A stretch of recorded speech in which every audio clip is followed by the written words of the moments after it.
উদীয়মান কবি রফিক নোয়াখালী তার প্রিয় জন্মভূমি নোয়াখালী জেলাকে নিয়ে লিখেছেন সুন্দর একটি কবিতা। সেই কবিতাটির আবৃত্তি করছি আমি রাহিম আজিমুল।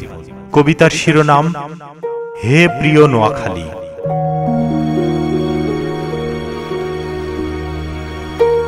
তুমি দিবাকর, তুমি সুধাকর, তুমি মনোহারিতা দেহাশ্রিতা হয়ে ধন্য হলাম তোমার পরশে, তোমার শ্যামল স্পর্শে।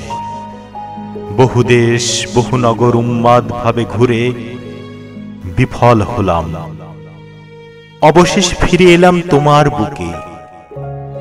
হে নোয়াখালী, তোমার মাঝে দূরদর্শী সৈনিক নিপুণ তরে আছে বহু মসজিদ দেবালয়।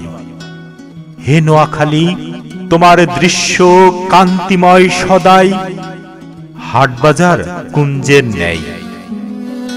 হে নোয়াখালী, তুমি দাঁড়িয়ে আছো শত বিদ্যালয় তরু ছায়ার ন্যায়। নির্মিত হয়েছে কত বিদ্যালয়, গর্বিত আমি চন্দ্রগঞ্জ আলিয়া মাদ্রাসা কিংবা NSTU নিয়ে। কত বীর মুক্তিযোদ্ধা শহীদ হয়েছেন বাংলাদেশকে স্বাধীন করতে। কত জ্ঞানী আছেন নোয়াখালী জেলাতে। তোমার মাঝে পুষ্পে ফলে ভরা নারকেল সুপারি ঘেরা।